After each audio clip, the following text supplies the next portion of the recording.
What's up, A to Z Sports, Titan Game Day Live, the post-game show. The T-Dot, Nobody Trashed Tennessee post-game show. And Titans are now 3-11 after the Bengals hang 37 on the board, 27 points on the Titans scoreboard. A couple of those are absolutely trash scores there at the end there. Will Levis is benched, and we have a lot of things to discuss. So here live on this post-game show, we'll get to your comments, your opinions, your thoughts, what needs to happen the rest of the season, and where is Will Levis now? And so we'll talk about it all after the Bengals improve and keep their season alive with a 6-8 record. The Titans dropped to 3-11 under Brian Callahan and crew. I'm Austin Stanley with Easton Freeze, one of our Titans reporters for A2ZSports.com. We're going to have tons of content from the locker room. Sam Phelan and Buck Rising will be there. I already have content up on A2ZSports.com/Titans as well. So Easton, before we officially get going on this post-game show, tell the people what they got to do to help us out. We're going to have a good one, I'm sure.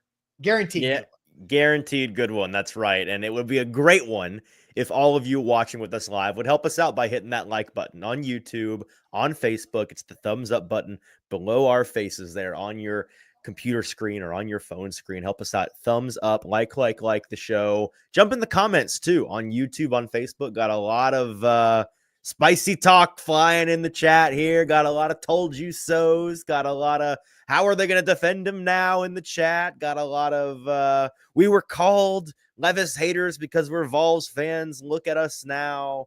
A lot of the season's not over, but you can feel the victory lapping.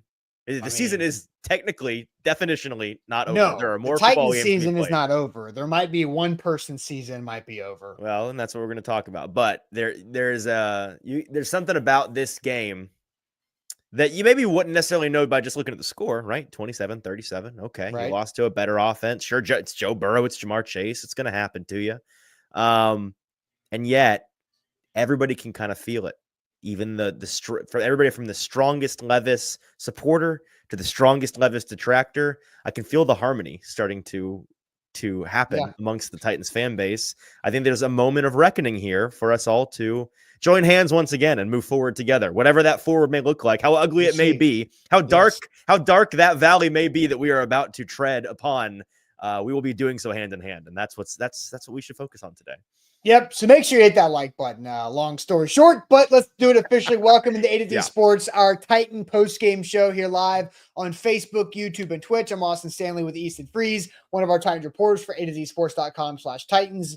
And we go live every pregame, halftime, and postgame show for this Titan season. Got to thank our sponsors. They do a phenomenal job to help us do this all season long, including X Golf, PlayXGolf.com, the home of indoor golf in Middle Tennessee with PlayXGolf.com. BetMGM, download the BetMGM app, use our code ATOZ Sports, get up to $1,500 back in bonus bets if your first bet misses. And T-Dot, who's out there trying to fight the litter on our roadways. And we can all jump in on that by visiting their campaign at NobodyTrashesTennessee.com. Will Levis benched after his third interception, his fourth turnover of the day. And that one was a pick six that all but ended the game, making it 31-14 at that moment. The Bengals add a trash touchdown at the end, missed an extra point just to add to the comical side of things. And the Titans, as triple zeros hit the clock, Josh Wiley gets his first touchdown of his season, and they don't kick the extra point, which makes it a 37-27 finish as Mason Rudolph comes in and finishes the game for the benched Will Levis. This is going to be interesting, Easton, because just to lay out kind of like where we have been historically, this has been a very interesting season where a lot of ups and downs, a roller coaster ride. Will Levis looks absolutely horrible. He gets hurt. He comes back. He does things better. In the last two games, he's been objectively awful, especially today, objectively awful, as he was 8 for 12 passing. That's 4 incompletions. 3 of his 4 incompletions were interceptions. And so there's a lot to get to here. But Will Levis, I just want to set the standard. Completions. Technically. Only 1 of his passes hit the ground. That's right. Believe it or not. So that completion percentage, on the completion percentage. I want to lay the groundwork before we dive into more. Okay. You think Will Levis played like garbage today, don't you? Yes, but it's not even about what I think. It's about what happened. No, I just He clearly did. But It's yes, objective fact. As do I. Right. That's all. I'm trying to get on the record. Okay. We both think that Will I Levis see. played like garbage today. Because right? he did. There's no opinion here to be had. Because Andre's sitting here as Andre's like, they're already cooking up and building their defense case in excuse making for Will Levis. No, we're not doing that. It's offensive, Andre, that you think so little of us. Yes, he played like garbage. We agree. Easton, I will toss it to you. Your thoughts on the game as a whole, because we will get into Will Levis and continue to talk Will Levis for the next week before they play another football game. But what do you think about this entire game? How'd this thing go? That's a sneaky hard question because it's hard to talk about this game divorced from the topic of William himself. Yes. There were a lot of turnovers. You like turnovers? Because we got turnovers, brother, and it wasn't just a Will Levis problem. Will Levis he had 4 turnovers, and he accounted for less than half of the turnovers in this game. There were 10 of them. And this is some real content planning here behind the scenes. Yeah. I am going to write an article about this after the show today. You sent me the stat from the Fox broadcast that says the most turnovers in a game since 2007. Yes, there's more to it. I'm just not going to say the rest of it because I will save that for you off the air so people can go read the rest of this ridiculous game. Okay. I was just going to say that I was doing some preliminary research on the history of most turnovers in a game. I don't know where Fox got that number because I think it's actually a lot worse than that. Is that right? I think the last time this happened was maybe before I was born. Oh, interesting. So, well, it's been a long time is the point. And we'll handle the rest of that. To find the answer out, I'll write about it in an article later today. Mm-hmm. But the point is 10 turnovers in a game. I can tell you for sure it is at least tied for the second most turnovers in a game in the Super Bowl era. The most ever being Chargers Green Bay in 78. They had 11 turnovers. That one. Right. Remember that game? Crazy. There were 1,000,010 turnover games since then. So the Bengals couldn't hold on to the ball. You had multiple turnover plays where, the Titans throw a pick 6, but then it's not because the idiot defender throws it out the back of the end zone. Some real special stuff going out. That was a fumble. It's still a turnover. That was a Tony Pollard. You said Titans throw pick 6. Oh, that was the Tony Pollard fumble. Which, by the way, my methodology on turnover is wrong here. Tony Pollard fumble problem continuing to grow, as great as that guy has been. Okay. So, but to answer your question, that's literally all I have to say on the topic of the game besides Levis, is that holy turnovers. We'll get into our X Factor recap from the pregame show. We'll get into Will Levis as a whole. But let's just do this. Let's just make it easy on everybody, and let's just jump into the one-word game. What is one word to describe this Titans loss, 37-27 to the Cincinnati Bengals? What is the one word to describe the Titans loss, 37-27? Easton, do you have something you want to add to that? Just as always, guys, the one-word game. If you're new, the past couple weeks we have leveled up our one-word game, the bar. No repeat words, no simple words. I don't want to hear expected. I don't want to hear fired. No. Break out your thesaurus, get some good words in there, and we give out gold stars to the best vocab words. So give us an intelligent word for the one-word game today, and we'll read them. Yes, if you don't have a thesaurus, borrow one from your dad. If you don't have a dad, find a bum on the street. Do you have a phone? They put these on the internet now. You don't have no idea what movie I was just referencing there with that. No, quote. Not at all. What was that? That is Coach Herman Boone, played by Denzel Washington, in the greatest movie ever, Remember the Titans, but about bothering a suit. Never seen it. I don't watch sports movies. That is insane. I watch real sports. Insane. And Eric says Coach Carter. No, that would be Herman Boone. But anyway, all right. So let's get to the one words here in a second. But real quick before we do that, we're going to give a great shout out to our sponsor, and that is TDOT, the Tennessee Department of Transportation. As we're all driving up and down the roadways of the interstate this holiday season to go see family and friends wherever they may be, we constantly see litter, and we can all be a part of that cleanup job by visiting nobodytrashestennessee.com. You can find out how you can help out today by joining the local cleanups organized in your area, by taking litter quizzes that can also save you money on tickets and events near you, which is actually really cool, just by going and taking a litter quiz at nobodytrashestennessee.com. So many different ways you can help out. TDOT spends $23 million a year to help clean up our roadways, over 88 million pieces of litter on the roadways too. So we can all pitch in and help out there by visiting nobodytrashestennessee.com. Easton, I will toss it to you for all the one words. One word to describe the Titans' loss today. 37-27 to the Cincinnati Bengals there in an ugly, ugly game with 10 combined turnovers between the two teams. Will Levis had 4 by himself. Easton, what are you seeing from the comments? All right, going to go through some of the good ones here. Hammer says desolate. Curtis says, can I say expected? No, Curtis. No expecteds. No. Get off my screen. Repetitive from Brian. Ignominious from Dylan is a strong one. Good gold star for you. Crestfallen. I'm going to have to start like copy pasting and looking these things up. You guys from do pretty Patrick. well. Adam says recidivism, which is a great word. Very appropriate. All right. Do you not know what that means? No. Oh. Why would I know what that word means? I mean, that one's not like the most. I could figure it out if I wasn't live on video right now, but like I could. I'm not gonna like look it up for the people. Look up. No, I don't. I'll have to go off another tab and spell it first correctly. Poor thing. Yeah. I'm just like recidivism. Basically taking a step backwards. Taking a step backwards. That's fair. I could pull that, but let's use words that are good and creative, but not words that you've obviously never used in your everyday life, because this is getting we're a little bit overcorrecting here with the one. No, I don't think so. I think here's what I think you should do. If you put a word in there you think other people might not know, put the word and then the definition. Say recidivism dash. That's nobody has ever used that in their everyday language. I have used recidivism on A to Z Sports. I guarantee I can find it in an article. Yes. It's not that uncommon a word, Austin. You just don't know it. Lethargic from T. Definitive from John. Pontification. I think that's just a big word. That doesn't. I really don't know how that really applies. I know what it means. I don't know how it applies. Falling from Mike.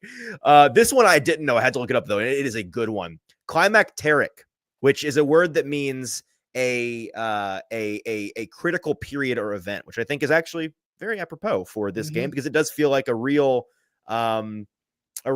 sliding doors moment for this team and for their quarterback situation. So climacteric, gold star to Reitz for that one. Discombobulated from Ryan. Toby wants some anesthesia after that game. Hell yeah. Yeah, there's some other good ones in here, but while I look for the next couple, Austin, what's your one word? Do you have your one word? I was gonna let you go first, because my one word. I need a moment. You need a moment. So I'm just gonna read some other words. Repetitive, right there. Ramshackle, state of severe despair. Believable is another one here. Jacob says, can I use an acronym? AYF, American Youth Football, is right there. So look, I think my one word is just flat. I also don't have a prepared word for this yet. There's been a lot of movement. So do you have your one? Don't make it dumb. Just don't make it dumb. No. Do you have your one word? Because you said you need a minute as well. Yeah, I'm trying. So like, I had one before climacteric, and then that word, when I went and looked it up, I was like, ooh, that's really good. Stuck in your head. It is stuck in my. I'm not going to steal it because that's a good one, and I'm not gonna be that guy. But I'm trying to think of like a synonym for that, because like apocalyptic is too strong. It's not the end of the world for the Titans organization, but it is like decisive. It is critical. Those are the words that come to mind for this team. I think that it is a critical, decisive game. So I'll go with critical. That'd be my word. It is a critical game for this team, a critical moment on the timeline of Titans' recent history. I think that this is a watershed moment for them, where, again, like I half-jokingly opened the show, but in all seriousness, like everybody on all sides of this issue, I think that this is the moment in time, the critical moment where we all the timelines merge. We're all kind of on the same page about this finally. And some people are going to take victory laps, and some people are going to walk back certain things and have to say I'm wrong. And the bottom line is, after we get past all of the petty victory lapping and crap eating over this, we're on the same page going forward. And so that's a critical moment. Should be. Everybody should be. My one word, I almost used it in the title of the show, but I thought that YouTube and Facebook's algorithms would probably not like that in the headline. Okay. My one word is funeral. I think it is over. It is dead. You didn't want the algorithm to think that we were live streaming someone's actual funeral. Correct. Right. Yes. Yeah, got it. Yes. My one word is funeral. I think this is it. I think this is the end, the official end, well, the unofficial end of Will Levis as the Titans franchise quarterback. Whether it was 2025 or 2026 or next year or next week, it's done. It is over. And this is the game that we will all circle and remember and say, yep, cooked. That's it. There's no coming back from this one. Right. 6 feet under, lock the casket up. It's over. And that sucks for Will Levis. And honestly, guys, I tried really hard to keep an open mind about Will Levis as an NFL quarterback, but I was right the whole time. I knew what I saw. I knew what I watched at Kentucky. I knew what I watched for 26 games as the Kentucky Wildcats starting quarterback. I knew what I saw when he played against the Tennessee Volunteers in 2021, where that game was a shootout, like 45-42 score, insane in Lexington. But then all of a sudden, Will Levis, when a chance to win the game, lost it by throwing a pick six to Alontae Taylor. I knew what I saw the very next year when he did it in Neyland Stadium and absolutely crumbled like today. I knew what I saw against Ole Miss. I knew what I saw against Vanderbilt. I knew what I saw so many times in those 26 games. You can't, if you're not good in college football, you're not going to be good in the NFL. If you're good in college football, you might be good in the NFL, but at least that's a maybe. But if you're not a good college quarterback, you're not going to be a good NFL quarterback unless your name is Joshua Allen, and William Levis is not. And so that's all it is. It's over. Like, it's not, he might play again this season. There's 3 games left. I don't know, but it is done. It is over. I don't know what this offseason is going to look like, because 2 weeks ago on December 1st, when the Titans lose at Washington in the frigid cold per Jarvis Brownlee Jr., I thought Will Levis has flipped the script. Now that script flipped right back on top of him and fell on him like an Acme piano in the Looney Tunes. This thing is donezo, man. It is over, and the future is wide open for what the Titans are going to do at quarterback, because I honestly have no idea where they're going to go. But it's not Will Levis. It is done. Yeah, absolutely. Austin, I tried though. I honestly tried. I'm sorry to cut you off. You gave it a shot, and I think that was the right way to go about it. I think that's the right way to go about it in general. There's plenty of players every year that what I can't stand is people that have draft opinions and then actively prey on a player's downfall, especially when they're on a team that they root for. That I think that's just petty and dumb and backwards to me. The way that I approach the draft every year is every guy that I can't stand, I really do genuinely on a personal level hope that they prove me wrong and have a great career and find success. But when you're right, you're right. And Austin, I'm prepared today. I think there's no time like I was kind of saving this for an off-season topic, and we can still make it an off-season topic. Absolutely. But I think that this is as good an opportunity as ever to revisit when you and I first had that conversation. Man, what was it? Week 3, 4? It was in September when we you even know what I'm talking about? No, not yet. the conversation. We've had a lot of conversations. This is true. The specific conversation I'm referencing is what you brought up a moment ago. The idea, your theory, not theory, but your benchmark for college players. Yes. For college to NFL pros, being at quarterback in particular, not at all positions, although I think it does generally apply in general. If you're straight up just not a good college player, you're not going to be a good NFL player. And Josh Allen is the example of my point. Right. But even then, it's like when you kind of dive into the team he was on and the situation, like it's not like he was. Well, so a conversation for another day. Let me just go into that. No, we can go into it. No, I'm fine, because MB says, Austin, using that logic, how do you explain Tim Tebow? Oh, very easily. Because again, like I have a notepad somewhere in my office. I don't know where it is, where I literally drew it out like a little graph, I drew it out. So here's my rule. This is my rule for quarterbacks going to the NFL. Were you a good college quarterback? If the answer is yes, okay, go this direction. Will you be good in the NFL? A flow maybe. Yeah. I don't know. But are you a good college quarterback? If the answer is no, you go over here. Then the follow-up question is your name Josh Allen? If the answer is yes, then you're going to be good in the NFL because you're Josh Allen. If the answer is no, you're not Josh Allen, then you will not be good in the NFL. That's how that works. So MB, Tim Tebow was a good college quarterback. One of the best college quarterbacks ever. Was he a good NFL quarterback? No, because the answer to that question is maybe. Because there are a lot of good college quarterbacks that are not good. It's not a binary. You might be good in the NFL, but if you're not good in college, you're not automatically going to be good in the NFL.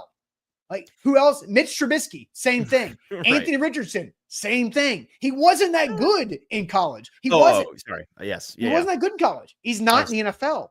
I thought you were It's the naming same logic. I thought you were naming examples of guys that were good in college, and because there are plenty of guys that were. Tim Tebow's not the only one. Guys that were awesome in college that sucked at the NFL. It's not a rule, to your point. It's a benchmark, just like with tackles. If you have sub 33-inch arms, you are not going to be a good NFL tackle.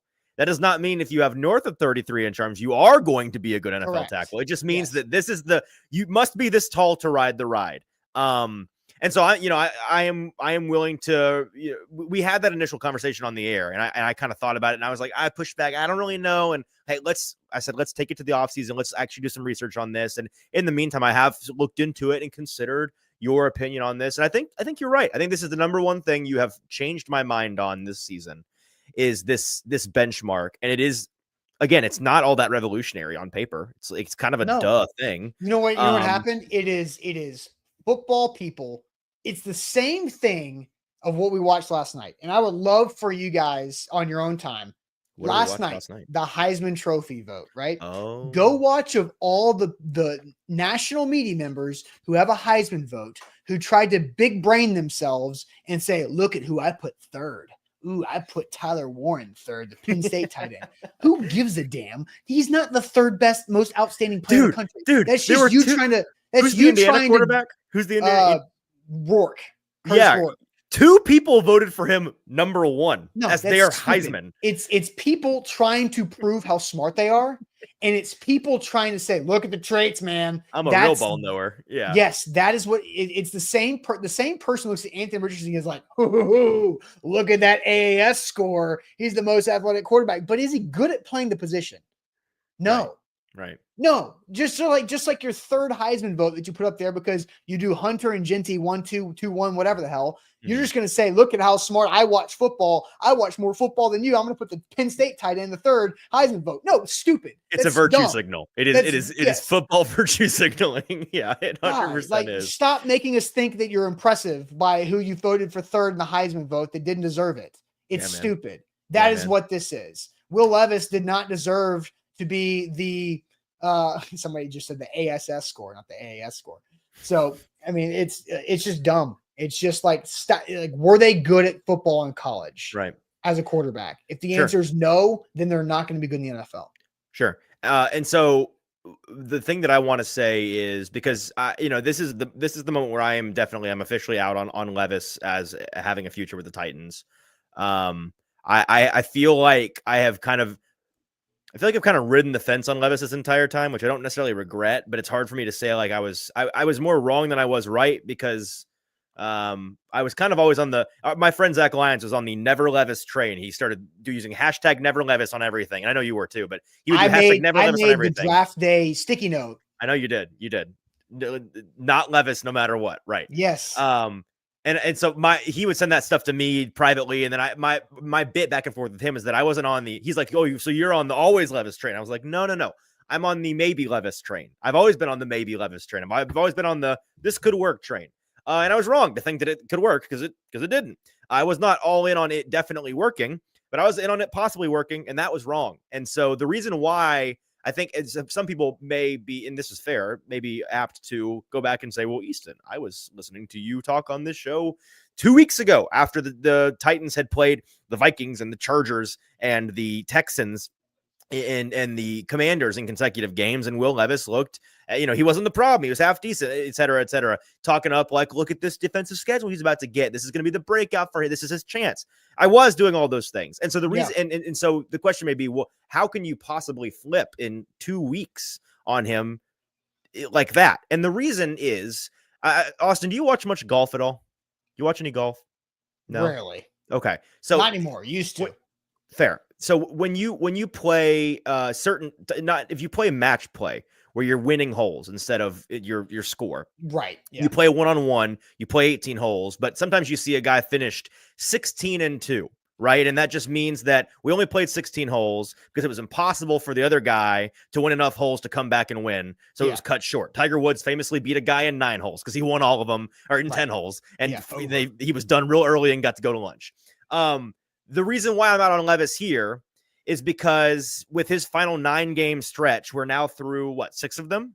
And he is 6-3 to finish this year on my scorecard. He is 6 games down, and there are 3 left, but it's already over because there's nothing he can do in these final 3 games to change the outcome for me. My entire point with his 4-game stretch there to begin this run where things were going good and he was consistently playing good games was you have set yourself, Will Levis, the foundation to continue this, and truly, I mean, continue it for 9 straight games and convince us all that, hey, he can do this at a consistent, sustained level. Mm-hmm. And the fact that after 1 month, you couldn't manage more than 1 month and you fell precipitously off the cliff into the bottom of the ravine in this game where you have 4 turnovers in the first half. I know the shoulder, you at halftime talking about the shoulder, the injuries.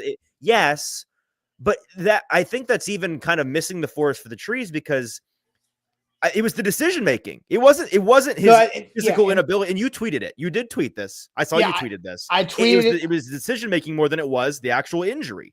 And I said it on the halftime show. He's making decisions, poor ones, like his shoulder is fine. And so you can't do that. If you have an injury or something's hurt that's hindering your performance, then you don't play outside of that. And he was continuously playing outside of that and was making terrible, terrible decisions throughout the game. And it led to his benching. And so he is done. So my one word was funeral. This is the end, the unofficial end of Will Levis being the future for the Titans. I think that is how I will frame it because he might play in the next 3 games. He might not.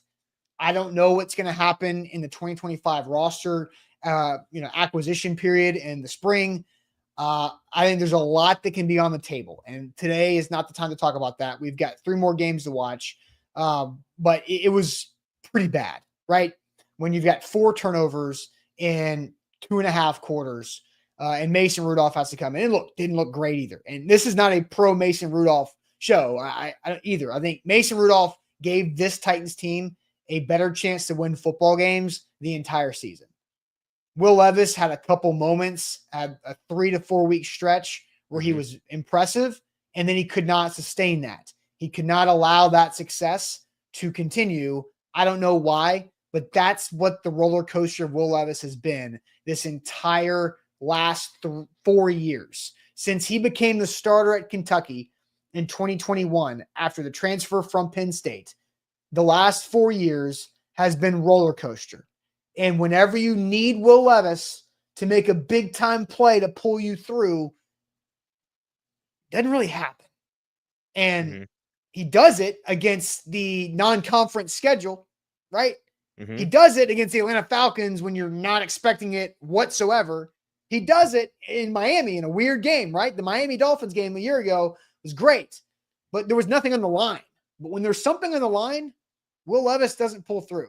And I don't know what it is, but it's a tough one. I had somebody on the Titans staff in a private conversation talk to me earlier this week about how the biggest area of concern is when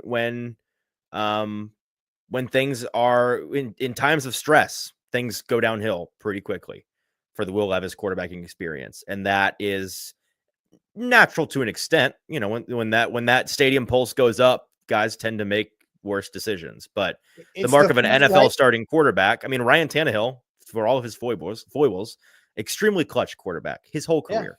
There was a stretch for 2 years when he was leading the NFL in fourth quarter comebacks or game-winning drives or however they call it. Right? Exactly. I mean, I think to this day he's still number 12 on the list of all-time fourth quarter comeback drives. Ryan Tannehill. Crazy. So when you're a quarterback that has a clutch gene of any kind, that'll earn you more time in the NFL. And unfortunately, Will Levis does not have one. So all right. So we've got a lot of things to get to. We do have some super chats. Let's get to some super chats here in a second because we got to get to our X factors because I do think all of this kind of does come into Will Levis. So we might just blend everything together because the X factor, we'll just do that. The X factor in our pregame show, I said, keep your composure, right? And then he couldn't do that. They were up 14-7. T'Vondre Sweat, here's the crazy thing. Up 14-7. T'Vondre Sweat makes the play to rip the ball from Joe Burrow. You got the ball. It's 1 minute into the second quarter. You have the ball going your direction up a touchdown on the Bengals with a Firmly in field goal range already. Yes, a chance to drill it home, right? Mhm. But no, I believe that was the Levis fumble that really started the unraveling right after that. So they did not keep the composure. Your X factor was something along the lines of bad defense. The Bengals lose games when they're so take advantage of it, and they didn't do that either. Well, they tried and they kept turning the ball over when they were trying. So yeah, you're right. They were moving the ball, and they, to your point right there, you're up 14-7 early. You have a chance to go up 21 or 17-7 early, and you're in striking distance, and then you put the ball on the ground, and that's how you throw away opportunities over and over again, which was done 6 times by the Titans today. 6 times. Absolutely. All right. So let's get to some super chats, and then we've got some other favorited comments that we'll come back from. Real quick, shout out to our friends at X Golf. Great sponsors of our pregame show and our X Golf X Factor throughout Titan Game Day, the home of indoor golf in Middle Tennessee. PlayXGolf.com. That's where you should check them out for your holidays. If you got friends and family that want to go do something while it's cold, while you guys have people in town. It's cold the holiday season. Go indoors, play the best golf simulators on the market today. It's also a fantastic sports bar, great for playoff football and winter football action right there at playxgolf.com in both Murfreesboro and in Nashville. Let's get to some super chats here, Easton. I'll start from the chronological order. Okay. Kick it to the king. I'm going to call it. Time of death. Will Levis, Titans quarterback, December 15th, 2:10 p.m. Central Time. It's finally time to come home to roost. Can't roll with Levis in 2025. I think that has been the theme of what my one word was that allowed us to get to this point. Again, I don't know what's going to happen. Like, I don't know if they've said anything post game about him playing next week. They're on the road in Indy. Imagine it's been asked. I've not seen it. Right. Yeah. Let's see here. Snapshot. Back-to-back games to made horrid defenses look good. What in the hell is wrong with the Titans? Easton, I'll hand that one to you. I actually wouldn't necessarily say the Titans made the Bengals look good today like they did the Jaguars yesterday, because, again, 6 turnovers and they still put up 27 points. Okay, one of those is garbage, 21 points. So the Bengals defense still looked every bit as problematic today as they've been all year. But to your point, not being able to really capitalize in back-to-back games, snapshot 4-2-6, that is a problem, and it's largely due to the quarterback play. Right, because we went through this last week. There was a lot of games or a lot of plays last week that Brian Callahan had drawn up the correct way, and that were not executed properly. The coaches cannot take the opportunities for the players. That's for the players to do. Yeah. Oh, real quick. I did see this tweeted from the A to Z account on X. Will Levis did not talk to Brian Callahan when he was benched. He was informed by quarterback coach Bo Hardigree. Now, I don't want people to freak out and see that and be like, oh my gosh, Brian Callahan didn't tell him himself. The head coach is doing head coach things, and the quarterback coach does quarterback coach things. And I'm sure there was a conversation afterwards, but this is something that Callahan has addressed, by the way, already, that when he sits guys or brings them up, he's already told us at the podium, he tells the coordinator, he tells the position coach to talk to their guys. So he stays on the headset. He doesn't talk to the players. Because we have to remember this, because people are going to take this, I'm sure, and run with it. So remember, Will Levis threw a pick 6 when he got benched. So Mason Rudolph had to go right back out there after an extra point and a kickoff to play offense. So Brian Callahan is working to call those plays forward on that, not patting Will Levis on the back, telling him that he's getting benched. Right. So I don't think Will Levis is going to take that the wrong way. I just thought that but the internet will. Yeah, the internet will, and I think it's fair to explain that a little bit. Oh, to explain it, yes. Yeah, to explain the thought there. More super chats here. Hey, King VC, shout out King VC. By the way, watch the show. Watch the show.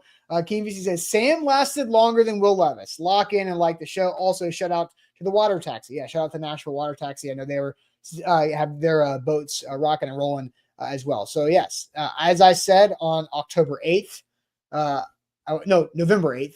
Yes, November 8th. Right. Yeah. November 8th, I said that I thought Sam would last longer on Survivor than Levis would as his second stint as Titan starter.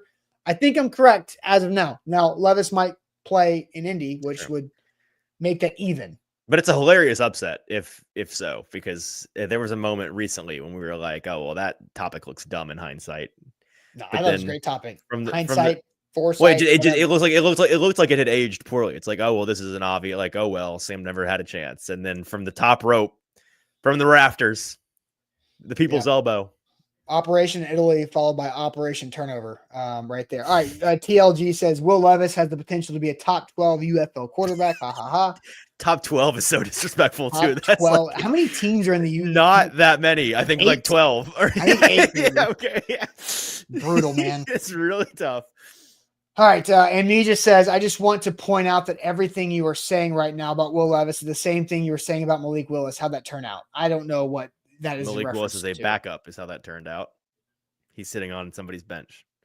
Yeah, I don't know. This is Everything Malik we were Willis saying, scope, which I can't. Well, I can't believe we're still doing this. But I just don't know what he's referencing. he's saying all of the things we're saying that we're done with this guy. We said about Malik, and then he went to Green Bay and had 2 good games, and everybody's like, "Oh, it was the Titans' fault."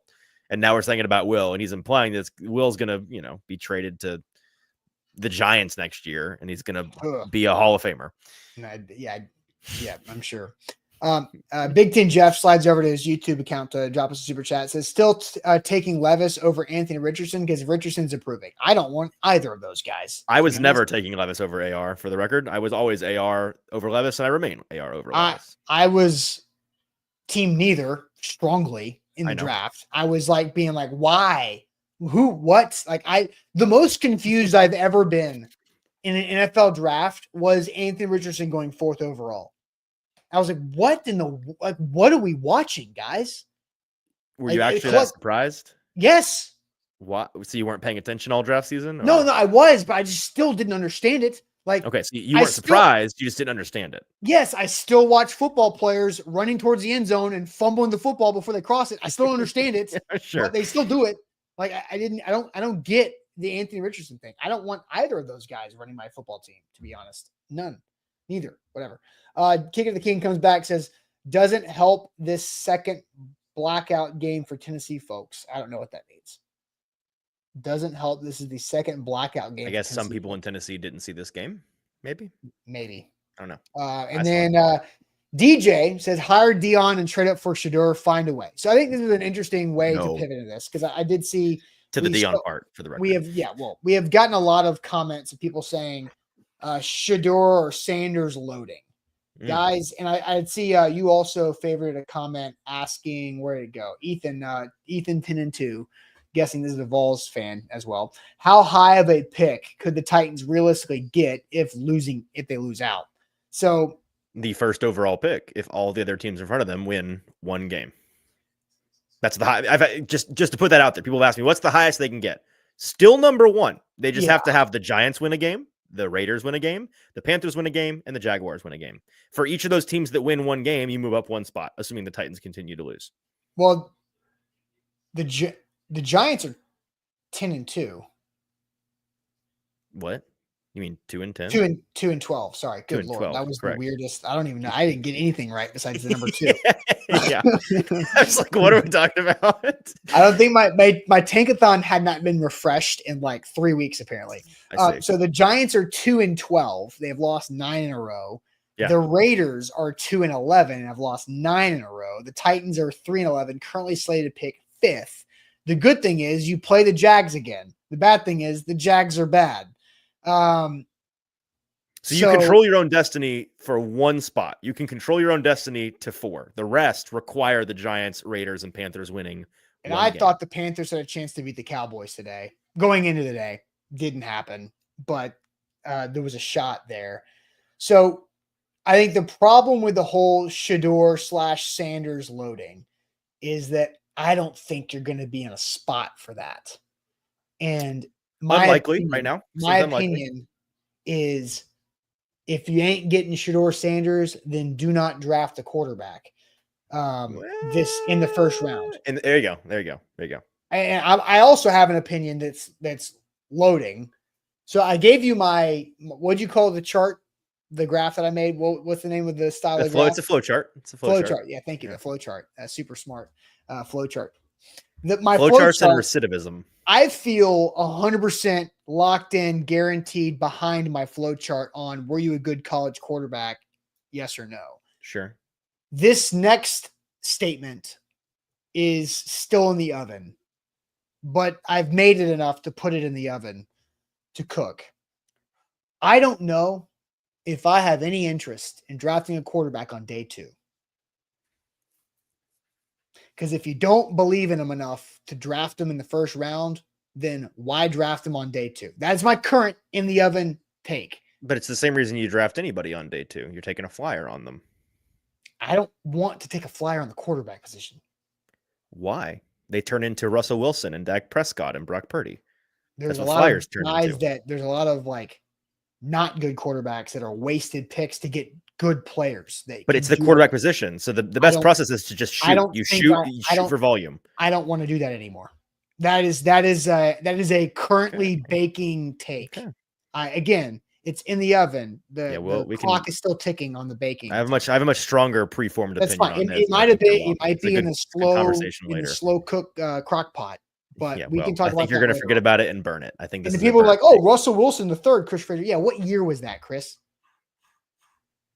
I mean, in the 2000s. It's not like this was in the 2000s. Okay, in the 2000s. Okay, late 2010s. What was it, like 08, 09, something? I don't know. And Chris Fraser says Tom Brady's 7th round. Tom Brady was in the 6th round, by the way. And I said day 2 pick.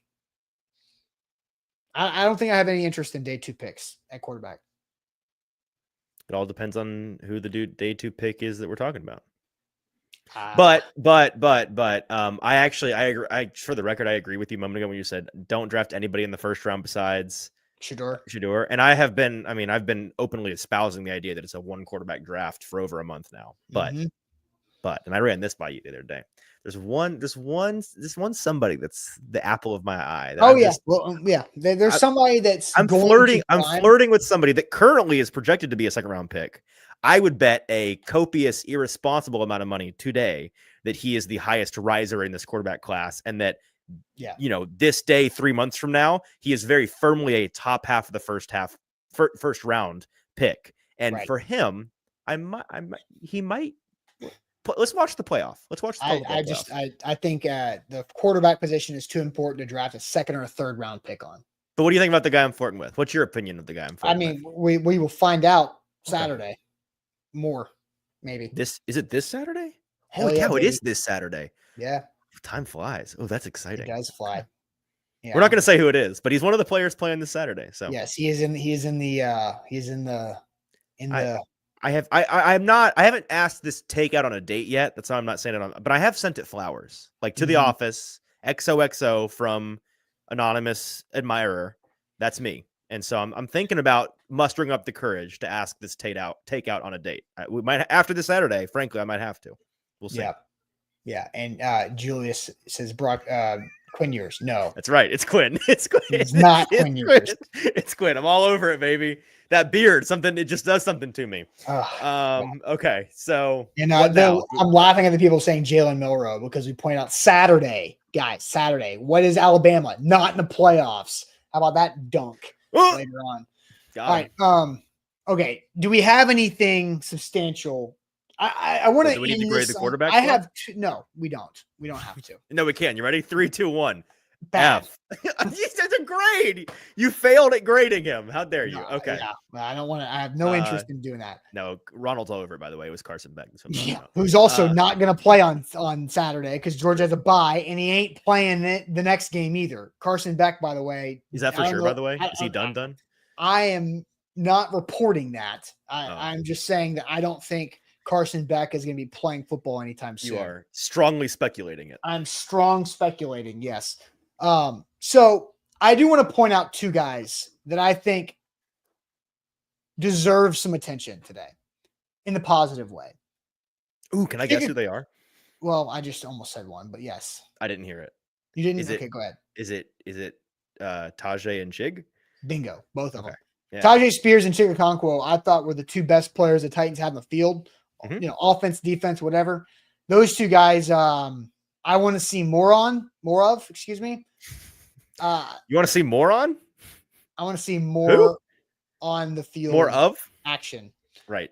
I want to see more of Chig and Tajay. I like the trajectory that they're both going. I know either you or Sam, I think it was Sam that wrote something about the lack of split between Tony and Tajay because of Tajay's injuries. Now Tony Pollard is banged up and hurt. So I do think those two players, I want to see a lot more, because how dynamic can they be? And because there is importance for the next 3 years of trying to carry over positive momentum in some areas of the roster. And I think Chig and Tajay are opportunities to do some of that. So I didn't want to mention in 45 minutes of a post-game show, I wanted to say something other than Will Levis is bad, and this was Will Levis's funeral. We use this metaphor relatively often, but it applies very strongly to Chigakonkwo for me. So some ancient history. Before Easton Freeze was a member of the A to Z clan here, and I was on my show that I created, the Hot Read podcast. We had deemed ourselves for over a year the Chigakonkwo podcast because we were just massive fans of the idea of Chigakonkwo.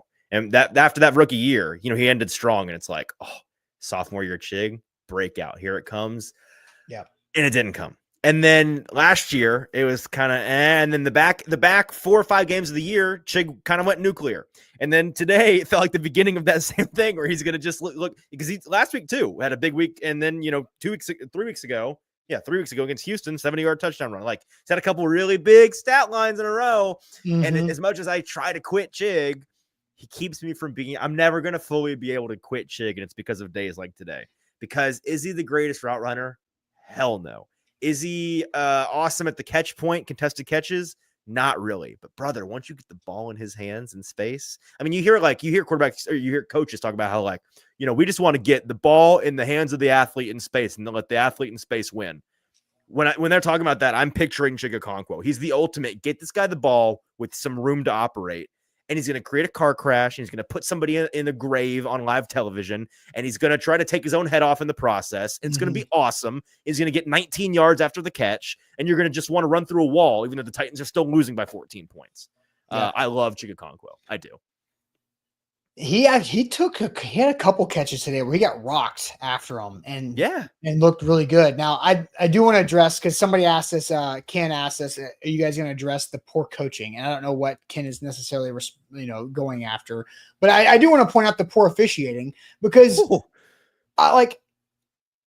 it's not like it would have changed things. The Titans would still lose this game, but I do want to point out the bad call on the Peter Skoronski penalty at the beginning of the third quarter. Oh, when Peter fell down? Well, he fell because he was trying to do that cut block. Like, we all know that. Yeah. And I just don't think that's the nature of the penalty. It's not, I don't think it was an illegal cut block. I thought it was within the correct play of how you make those plays and how you make those blocks. It was a bad penalty call, and that pulls away a big time chunk play from Chig. And instead of a first down towards midfield in at that point, 10-point game early in the quarter, where the team that's down has a chance to go make it a 1-score game, and now all of a sudden it's 2nd and 21, that drive's done. And because of my opinion, a bad penalty call. And again, I still think the Titans lose. Titans are still bad. They're still 3-11. Will Levis is still done. But still, it just shows, unfortunately, referees do have that type of control to influence a game, because that one call changes so much in that football game. Do you disagree or agree? Agree. Yeah. I mean, again, another thing I don't even necessarily know if it's a matter of opinion. It very clearly was a sliding doors moment for that game. And it's not like, it's kind of like how we talked about the officiating after the Minnesota game, where it's like, I don't necessarily want to sit here and say I had a ton of faith in the Titans to make a game of it otherwise, but they would have had the chance to, and it was, they weren't even given the chance because the officiating was so bad. I just want to see players play and have a chance to make a play or have a play get made on them. Get your refs out of my game. Get your rules out of my game. Honestly, I've thought so many times, would it be a better product if it was just call your own foul football? I've honestly thought about that. Would it be better if we just said, pick up basketball, just put your hand, just call your own foul and just roll with that type of? The answer is absolutely not, but I like where your head's at. But that's how bad officiating has been this year, is it not? Yeah, it's like you want to talk about a so really falling off a cliff. It feels like maybe this is totally person of the moment stuff, but like it definitely feels like this year the officiating is as bad as it's I say ever. I've not been alive forever. I It's feel bad as like it's been in my so lifetime. bad. I mean, it's bad, brother. It's really bad. And what's most infuriating is that it's not like this is 2001 and it's like, if only there was a way. If only there was a way for us. We've got the tech. It's all right there. We still got dudes holding sticks on the sideline to measure first down. So what do you expect from this league, man? Yeah, well, Jeff says no, because any big play would be foul, LOL. Like these are still pros. These aren't your dudes at the local YMCA that are like they would. I feel like the honor system between pros. No. This is where we separate, brother. Think about how often DBs and wide receivers are whining about not getting touched. Just whining like somebody just got murdered their dog live on television. That's because they're salesmen towards the zebras. Like that's what they're doing. Like, right. If you gave them the power to make their own calls, you'd never finish a football game. Why do you think players flop in sports? Right. It's because of they're trying to get I know. Salesmen. Yes. Like that is all. Like if there were no refs and it was call your own foul, this is crazy. Guys would play so much harder and be more. They would whine less.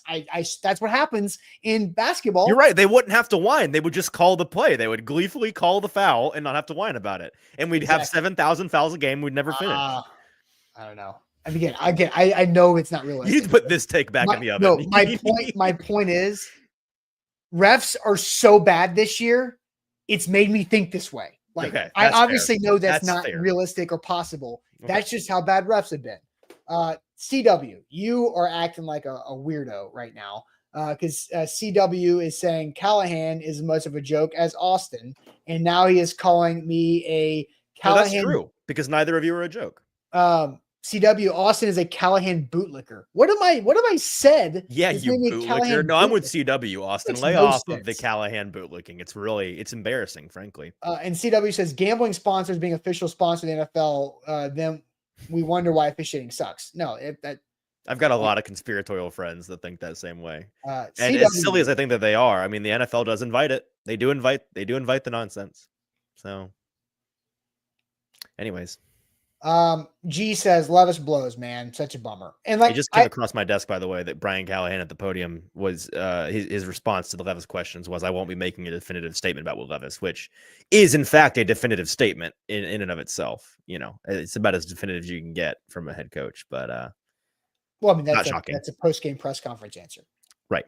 But the fact that you can't say something is saying something. Jeff says no playoff talk. What do you mean playoff talk? Playoffs? College football playoff? I can't even win a game. Playoffs? Playoffs? You kidding me? Playoffs? Come on. Get out of here with that. Brutal. All right. Well, good show. You got anything else? I've got stuff to write, brother. Oh, Amnesia says no super chat. Last one. Sure. No way you get Deion's son without Deion.